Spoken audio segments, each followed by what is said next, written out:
નમસ્કાર, આપ જોઈ રહ્યા છો જનસાક્ષી ન્યૂઝ। નજર કરી આજના મુખ્ય સમાચારો પર।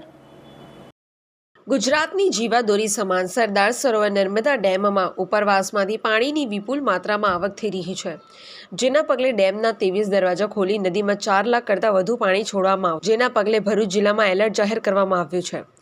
ભરૂચ આપત્તિ અને વ્યવસ્થાપન વિભાગ દ્વારા કાંઠા વિસ્તારના ગામોમાં અને વિસ્તારોમાં એલર્ટ જાહેર કરાયું છે। ત્યારે અંકલેશ્વર તાલુકા વહીવટી તંત્ર દ્વારા નર્મદા નદી કાંઠા વિસ્તારના ગામના લોકોને નદી કાંઠે ન જવા સૂચના આપવામાં આવી છે। સાથે માછીમારોને પણ નદીમાં જવા પર પ્રતિબંધ મૂકવામાં આવ્યો છે। સરદાર સરોવર નર્મદા ડેમમાંથી પાણીની આવકના પગલે અંકલેશ્વર તરફના ગોલ્ડન બ્રિજ નજીક નર્મદા નદી તેનું વોર્નિંગ લેવલ 22 ફૂટ વટાવે તેવી શક્યતા વ્યક્ત કરવામાં આવી રહી છે, જેના પગલે અંકલેશ્વર વહીવટી તંત્ર એલર્ટ મોડમાં આવી ગયું છે।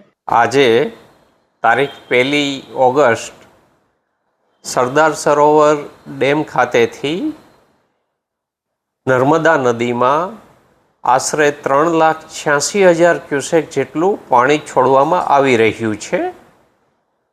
માટે આજે રાત સુધીમાં ભરૂચ જિલ્લામાં નર્મદા નદીની સપાટી છે એ 21થી 22 ફૂટ સુધી પહોંચવાની શક્યતા છે।